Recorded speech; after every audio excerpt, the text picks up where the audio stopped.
안녕하십니까. 저는 고산일이 신동 출신 진재원이라는 사람입니다.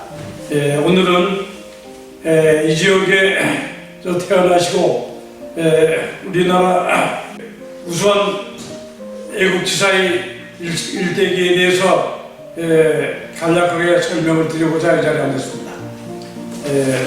오늘 제가 소개해드리고자 하는 분은 애국지사 이창희 변호사입니다. 선생님이 부친께서는 1860년 한림 대림리에서 고산이 1695번지에 이주 오셔가지고 거기에서 육남 일녀를 하셨는데, 그 중에 제가 말씀드리고자 하는 이창희 변호사는 차남으로 태어나셨습니다.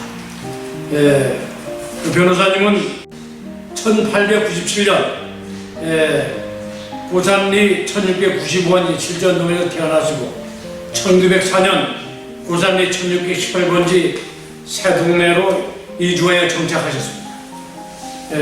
선생은 인근에 있는 본동에 한문 훈장을 하시던 미산 선생 김창희 문화생으로 수학을 하시면서 아주 어려운 가운데 수학을 하셨습니다. 심지어는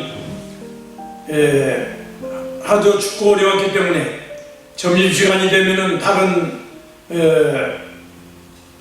학생들은 점심을 먹으러 갔지만 이창희 선생은 이웃 풀밭에 가서 쓰러져 있는 것을 훈장 선생이 발견하셔서 자기 단에 데려다가 자기같이 식사를 같이 하면서 이렇게 공부를 시키고, 그래서 수년간 한문 수학을 했습니다. 그 후로 선생은 불악 안에 있는 신성 이숙이라고 것이 새로 신설돼가지고 거기에서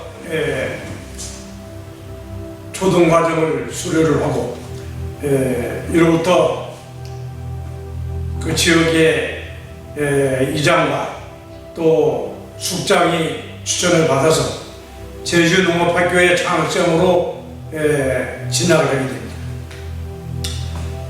됩니다. 진학을 하는 과정에서 그 공부를 열심히 잘하고 있기 때문에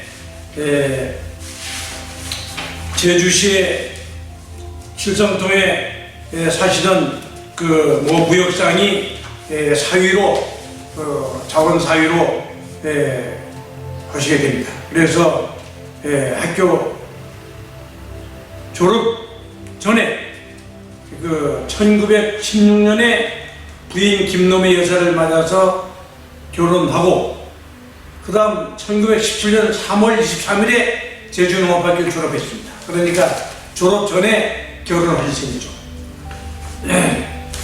학교를 졸업하고 그 후로 고향에서 있었지만은 그 후로 시국이 아주 1919년 열과 같은 3.1 독립운동이 일어나고 그래가지고 자기 선생은 자기도 고향에 있으면 안 되겠다. 그래서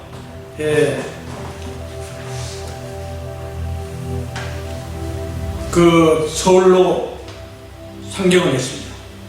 그래서 청운이 꿈을 안고 상경해서 보성 전문학에 입학했으나 3.1 만세운동 직후 안창호 선생이 이끄는 흥사단을 찾아가서 자기도 상해에 가서 독립운동을 하겠다 이렇게 제안을 했습니다. 그래서 흥사단 내 간부들이 10사람이 독립운동가보다는 훌륭한 민관 변호사가 필요하다 이렇게 권유를 받아서 다시 공부에 열심히 매진하게 됐습니다. 그래서 학업에 전념을 하고, 그 다음 재학 중에 보통문관 1921년에는 보통문관 시험에 합격하고 1923년에는 법정윤과정 졸업 강사와 연사 자격증을 취득하고 1924년 3월 20일 고성전문 즉 고려대 전시법학과를 졸업하여 동년 10월 6일 조선 총독부가 시행하는 변호사 시험에 제3호로 합격을 하게 됩니다. 그래서 그로부터 항일 민족 인권 변호사의 길을 걷기 시작했습니다. 여기에는 항일 변론에 앞장섰던 김병로 초대 대법원 장관과 이인 초대 법무부 장관, 허은 변호사 등과 더불어 민족 변호사 3인방 또는 4인방으로 일컬어졌으며 그분등 이창희 변호사가 가장 활발했습니다. 선생은 주로 독립운동과 무리변론에 나서서 일제에 저항하였으니 60만세 운동, 조선공산당 사건, 신건의 사건, 공문강 사건, 여운용선생 사건, 광주 학생 운동 사건, 도산 안청호 사건 등 17개 사건 변론에서 독립운동은 범죄가 아니다라는 주장으로 일관하였습니다. 그 중에는 제주도의 무정부주의 사건, 신의 사건, 우리계 사건, 김문준 사건도 변론을 맡은 바 있습니다. 1925년 10월 2일 최두선 전 총리, 김준현 전 법무부 장관과 농협의 효신 조혜선 농민사를 창설, 초대이사로서 농민개방운동에도 앞장서고 제주 출신 재학 중에는 제주 출신 유학생 회장, 보성 전문 교우 회장, 조선 변호사 협회회장을 지졌고 농민야합, 공선조합운동, 공동경작운동 등을 지원하였으며 고향 사업으로는 고산 자본의 폭으로 일본 군대한 연락선, 여객선 기항지로 포함하도록 적극 추진하였습니다. 또한 고산구체국 설립에 힘을 썼는 등 고향 발전에도 기여했습니다.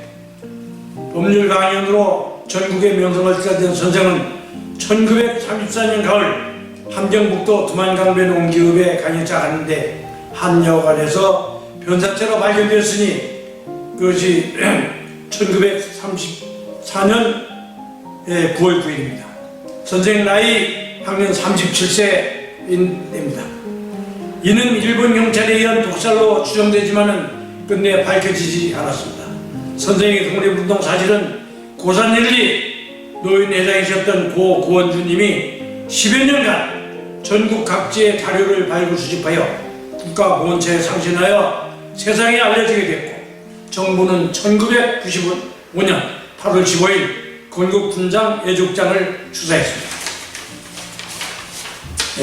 묘는 조수리 3838번지 공동묘지에 있다가 그 후로 손자 이방원님이 2010년 10월 12일 대선 국립현충원으로 옮겼고 가족으로는 부인 김놈의 묘사가 있었는데 딸과 동거하다가 1974년 5월 16일에 별세하였고 장남 윤식, 차남 광식, 따님으로는 영자가 있었는데 외손자, 손자로는 방언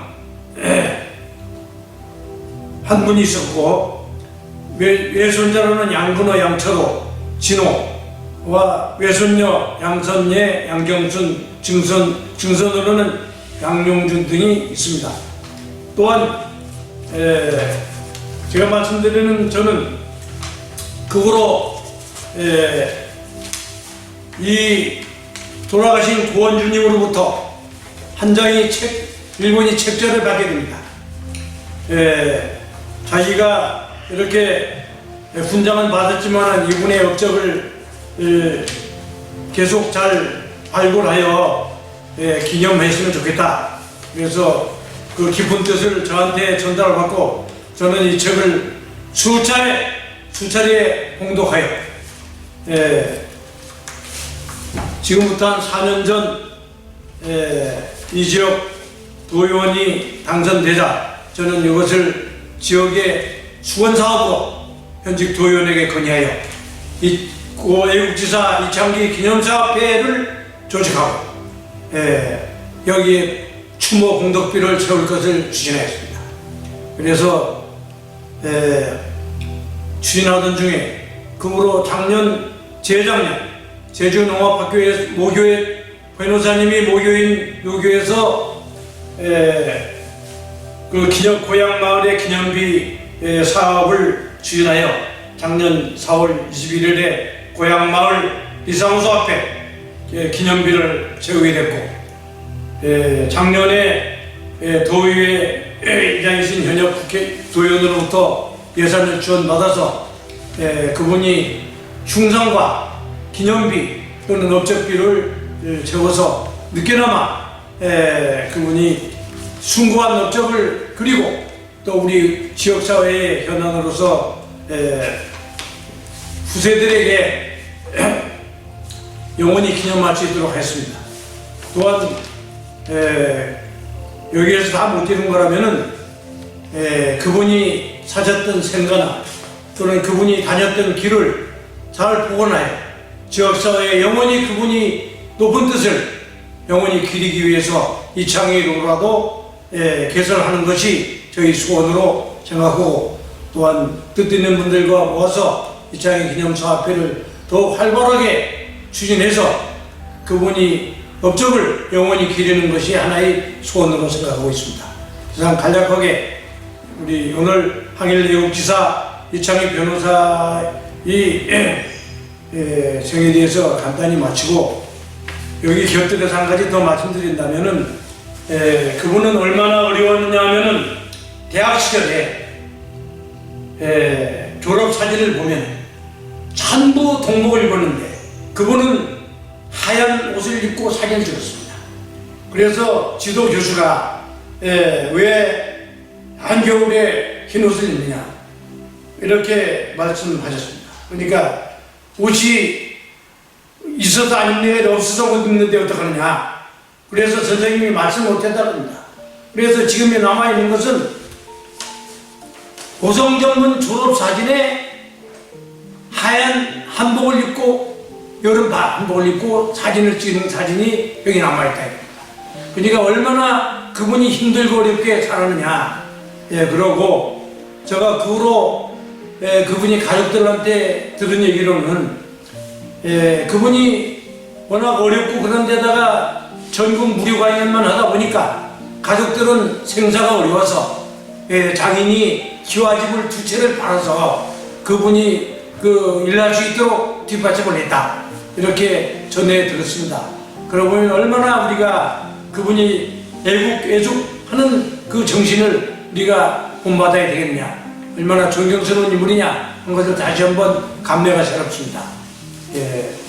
뭐 자세한 얘기를 다 하려면은 시간이 여러 가지 걸리기 때문에 오늘 간략하게 만들고, 또한 그분은 특별히 이렇게 여러 사건을 하면서 일본 그 판검사들한테 독립운동은 죄가 아니다 이렇게 박장을 치면서 해가지고 거기 있던 경찰이라든가 뭐 헌병들이 몇 차례 퇴장시키는 사례가 있었다. 이렇게 그 기록에 남아 있습니다. 그거 보면 얼마나 이분이 열렬과 한 분인가 한 거를 알겠습니다. 그리고 이 자리를 빌어서 이분이 높은 뜻을 사하시는 우리 자료를 해주신 고원주님께도 다시 한번 감사의 말씀을 드리는 바입니다. 이상 간략하게 이창희 변호사 이 일대기에 대해서 간략하게 말씀을 마치겠습니다.